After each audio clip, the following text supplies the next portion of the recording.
This is James Walker. Welcome to Real Talk, Real People.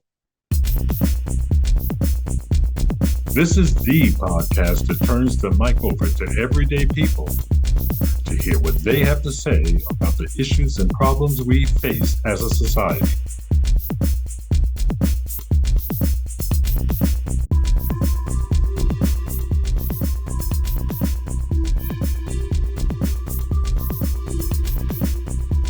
Hello, everyone. Thank you so much for joining us again this week. We're very excited about our next guest. She is truly an accomplished woman. She is one of the cooks who was invited to the White House lawn when Michelle Obama launched her Let's Move campaign. And she has taken her culinary skills and she has taught people to cook in places, in schools all around New York, in the South Bronx and in Harlem. And she has since moved here to Connecticut and she's doing the same thing here in Fairfield County. Let's get her on the show and find out why Michelle Obama thought so highly of this cook that she invited her to participate in the campaign that she kicked off to help get healthy food into children's bodies. Let's hear what she has to say. Right. My name is Raquel Rivera. And you are a very accomplished cook. I've read a little bit about your background. You were there with Michelle Obama on the White House lawn when she launched her movie campaign. You've cooked in schools in Harlem and the South Bronx. Now you're here in Fairfield County doing your thing. How did all this start for you? It started through a friend who invited me to a cooking class in New York City. I'm originally from New York. Okay. And she ended up having to work late, leaving me behind in a cooking class. And I fell in love with it. There was just something, a lot of times we follow a recipe and we don't learn the why behind things. Right. So anytime you get the whys, it's life-changing, right? So I started, volunteering. I volunteered with City Harvest, which is food rescue. Mm-hmm. And then I did the Cooking Matters curriculum, with Cheryl Strength. So I did a lot of teaching, volunteering, just teaching families about healthy cooking. And then that launched into me going into the school systems and doing it there, that program of Cheryl Strength. And then independently doing the same thing. And how's it been going for you? What's your specialty? And when you're cooking, because I love the name of your website, A Pinch of Salt. I'm a big believer in salt. I'm one of those people that people say, oh, not too much. But so I love the name of it. How did you come up with it? And what exactly does it mean? Good, thank you. So a pinch of salt just came from a few things. Well, salt being such a necessity in the kitchen, right? It enhances not only savory food, but sweet food as well, right? So it's an essential. And so in teaching, essentials in cooking, it kind of related to how that came about. Also, the idea of calling it a pinch of salt. Again, there's a certain thing as too much. Right. And so there was a health aspect to the name, where it's knowing how to feel comfortable in the kitchen, but also knowing, we need flavor, but how do we do that and still be mindful of our diets, right? So it's a little bit of that as well in the name.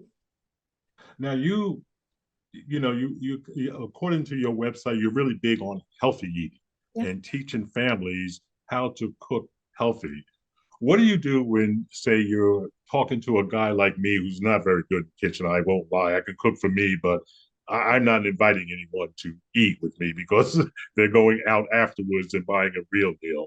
So, what do you say to people like me who just, cooking is just a problem? Where do we start? You start by, so we start with buying food that makes sense. So it starts at the grocery store or even starts before the grocery store, really getting into the discipline of even writing a list, right? Because otherwise we get distracted in the grocery store. If we go hungry, we've learned of these things, right? That they all influence our shopping experience, even the time of day. If you go first thing in the morning, you might find you're at a more calmer ability to kind of maneuver the store a little bit differently. And again, it impacts your decisions, right? Because if you're doing last minute shopping for a family, you might quickly gravitate to something that is more unhealthier, right? So Okay. being mindful of those things, I would start there. But also, you know, where are you shopping? If you're shopping at a local bodega, which is a reality sometimes, right? I mean, I grew up, you know, knowing local bodegas in my neighborhood, you know, and sometimes you have to grab stuff. But again, the convenience in that means that there's also convenient food. So there Right. again is unhealthy choices, you know. So thinking about the type of markets, are you going to farmers markets or even seeing what that's like? What is so thinking about, you know, how to make that experience more enjoyable for yourself. And if you're not one to really necessarily enjoy a market, are you doing it then a way that makes it more enjoyable? Because maybe adding it to your cart and just picking up might still make you do healthier choices and stay streamlined than, you know, walking aimlessly through the aisles of a supermarket. Well, let me ask you a question. What would you say? Let's just say I want to make collard greens. Just say Mm. I want to make collard greens. What do I do to make sure that my collard greens come out good? Because sometimes I make them and they're, you know, mushy, Mm-hmm. and so forth. So give me a tip on how I could bring collard greens to life. Gotcha. And it's funny because I've worked with an organization called Project Longevity, and we did this at Blessed Sacrament Church, where I actually had to I'm do collard greens for very much history aware month. of Project Longevity. So thank Yes, you on behalf of those yes. citizens. So what did you do? So we did collard greens, and again, thinking about yeah, because it was, you know, true to the actual day and the celebration, and it's soulful. But changing out for instead of ham, we went with turkey necks, right? And so that was a nice way of kind of making it not necessarily a little bit healthier, but yeah, a little bit healthier, a little Mhm. bit more um a little bit more healthier, I would just say. Also blending the greens. Not only were there collards, but you also, you know, I put in kale as well. So again, it's another nutritional element, right? Still in the green family, something that's hearty enough that can take some of that cooking process. But then also, you know, a lot of the times culturally, we grew up with our parents cooking food to quite an extensive amount of time where Right. um, you know, so it takes time to change your palate to actually allow the ingredient to take on a texture or maybe allowing the ingredient to speak a little bit for itself. So Hmm. with collards, you know, sometimes people do it for a very long cooking process, which is fine. But then there's a lot of the nutritional value that we know we lose when we're cooking something for an extended amount of time. It goes into your liquid, Right. right? So thinking of ways where maybe we don't need that all that time and there and still pumping up the flavor. So maybe using broth when you are actually cooking down your greens as opposed to water, right? Oh, So yeah, little things where, you know, where we might add more maybe aromatics. I don't see collards being someplace where we would throw in a lot of spices and stuff of right. that nature. But for instance, I add in smoked paprika, right, into my collards. And the reason why smoked paprika gives you the illusion that that ham or pork is in the dish. Oh, It has okay. that smokiness. So when I'm cooking for someone who's, let's say, vegan or vegetarian or just doesn't eat pork, smoked paprika is a nice way of getting that smoky element without the actual pork element in it. So that's what I would kind of guide you on in terms of changing up the greens and being not being afraid to add an additional item in there that might revamp it a little bit. Don't Okay. cook things as long and swap out the meats, you know, into maybe healthier options or leaner options. Okay, one of the things that I run into trouble with as a as someone who doesn't cook very well, I'm kind of stuck on hot dogs, hamburgers, because they're quick and easy to eat and easy to cook. But I'm wondering, I get so sick of chicken wings, and there's chicken, steak, pork, and fish. So, I mean, can you take one of those meats maybe and tell me how you spice it up so that your family is smiling when they sit down at the dinner table? I try. Okay. I mean, Uh, one of your favorite meats. One of your favorite meats. yes, but one of the two goes. Chicken is always. I know we get tired of one particular cut of meat, but that's a really great I do a lot of cooking parties for large groups of people, and usually that's the avenue I take, is suggesting, because fish, not everyone is a fish eater.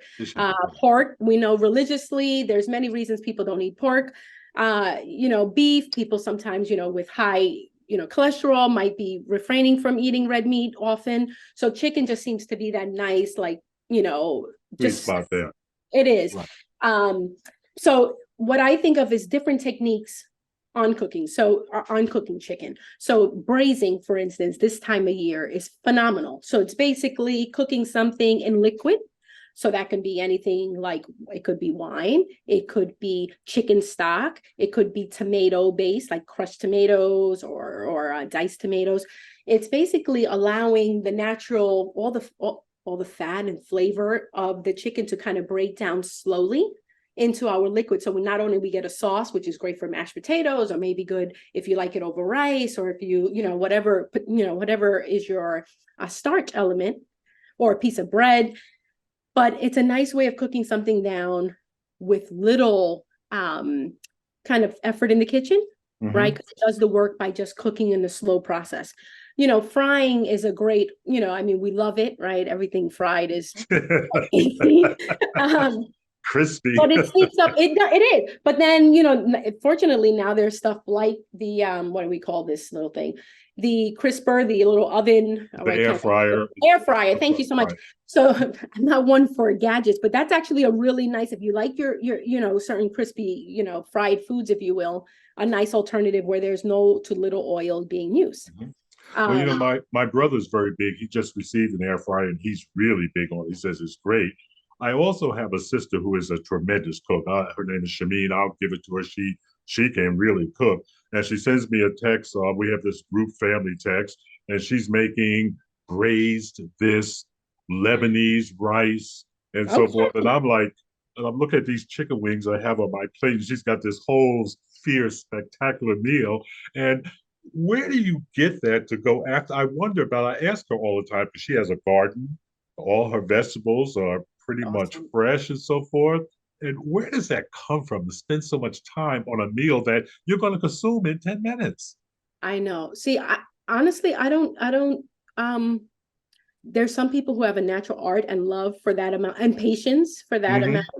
I'm a mom of 3, and I don't think I've ever had it in me to really take that much time in the kitchen. I'm more, one of the teaching, the part of the whole a pinch of salt thing is the essentials, allowing flavors to taste for themselves, understanding the technique, and just applying. So it's more rapid meals, if anything. Sometimes the work I do is in food pantries or the farmers markets, right? So I don't have the person's attention for too long.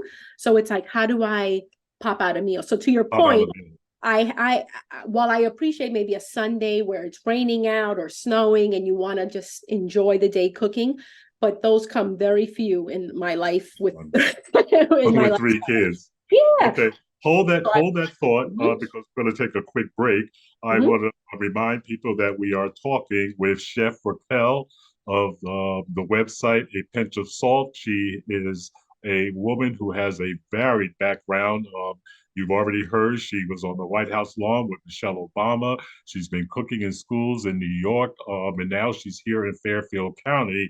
And so I want to remind people of exactly what she's about. I also want to give you a heads up on what we are going to be talking about next weekend, which is marijuana. Connecticut has approved marijuana, and people have responded to almost $300 million in sales in 2023. Part of that law allows you, as a resident of Connecticut, to grow your own. We're going to have people in next week to talk about how you do that and do it successfully. I also want to remind people to head to your online bookstore, Barnes & Noble, Anchor, Amazon, Google Books, wherever books are sold, and pick up a copy of my life story. It is called Dead Windows, My Long Journey Out of Domestic Violence. And we all know that domestic violence is a major problem in households across the United States. It affects everyone, all economic, socio backgrounds. This is my story of overcoming that and making a successful life for myself. Now let's switch gears, get back to Chef Raquel so she can give us more tips about cooking at home. So you were talking about the nonprofits that you deal with. One of those is City Seed, who I am quite familiar with, and so you don't have a lot of time when you talk to people to talk to them about cooking and so forth. So give me a quick demonstration of what you tell them when I appear at the farmers market at City Seed Farmers Market, and I ask you for a tip. What do you tell them? So I'm telling you basically how to work with ingredients directly from the farm. So I come in there with no recipe in mind, and really just do like an Iron Chef kind of feel to it. So I'm teaching you how to either work with cranberry beans, which you might see at the farmer's market, and say, what are these? And how Yeah, do I I cook them? have no idea what they are. So they look like string beans, if you will, and then they have a cranberry kind of specked um, uh, bean color Uh-huh. throughout. So instead of a green bean, it's pink in nature, and then it has little white dots or something around it. And sometimes people just don't know. So I've made a hummus with it at the farmer's market. Really thinking about, you're tasting something. I try to make something that is familiar because I think that, Yeah, if I that's very share important. something, yes, you need it to be relatable. So if Sure. I'm used to, let's say in my household, eating rice and beans as one of my staples, let's say, Hmm. then, how do I incorporate this vegetable in something that I would, and, showing maybe doing your own fried rice, which now takes on an Asian's maybe flair to it. If I add ginger, that may be at the market, or garlic that's fresh at the market. Again, incorporating these dishes, but still it's relatable because you're like, oh, that's rice. And Hmm. I enjoy rice. So all of a sudden I get your interest in that. And then, so basically you get to sample, and then you get to say, well, where do I get this stuff? And I'll be able to point you to the farmer. This is actually all here. So I love that, where it's simple ingredients, it's fresh, but it's also the teaching element of like how accessible it can be. It can be. And how are your students responding? First of all, I'm assuming that your students range in all ages. Yes. So yes, the answer is yes. So I do like children's programming with, either Wakeman Boys and Girls Club, the YMCA, whole neighborhood house, a lot of like recreation, educational places here in the community. Hmm. Um, but then, I also then there's a couple parts. Then do adults where it might be team building events, right? Your corporation Okay. wants to do something fun and do that. But my real excitement is when I'm working with places like Bridgeport OIC, right? Yeah. There's entrepreneurs who want to get into the food business, and they're, the kind of like breakthrough of like, well, I know I do this really well. I don't know what licensing or permitting I need, or I don't have my ServSafe certification. How do I obtain that so I can grow my business, right? And make it an actual business as opposed to something out the home? Okay. I'm just wondering, has anyone ever invited you to their house for a meal that after you have talked to them and so forth? Has anyone ever invited you and say, "This is what you taught me. How does it taste?" So actually, yes, some of them, sometimes they give me broken promises, because then I'll hear back from them and they'll say, I tried it and it didn't quite taste the same. And that's because, everyone has their own hand at salt, everyone Sure. has their hand at, whatever it is. But yes, I've been blessed where actually a student at Bridgeport OIC, I did the ServSafe for, and she made, I did not show her this, but we talked about oxtails and how I take that on in terms of braising it and not too many spice, just how I do it. And she actually brought me a nice Tupperware of oxtail, which I totally consumed. just but yeah, so sometimes I get rewarded with something delicious to try at the end. So Mhm. what's next? What's next with Chef Appel? What is next? That's a great question. I want to continue to um, build for entrepreneurs. I think, we have to leave our marking. And it's funny because we do a lot of work, but the work that seems the most rewarding is like, it's like my students become my walking business card, right? When Right, I sure. have, Betsy, like there's a student, Betsy's Empanadas, who now, she has a food truck and she sells Mhm. empanadas at the farmers markets, and you can find her, throughout town. It's like, I remember her when she was just creating the idea of Yeah. wanting to open up a business, so there's really great moments like that where you've seen someone transform. And I love that. So I want to continue. And that's why partnerships like Bridgeport OIC are so important, because she's already geared, Deb, in terms of creating a real home or hub for people wanting to grow business. So it's like a natural, connection. We're actually doing something with Park City Harvest. I don't know if you know those two gentlemen, but they are phenomenal. So urban farmers, which I actually learned of them through the farmers markets at Reservoir Community Farm. I actually had them on the show about 2 years ago.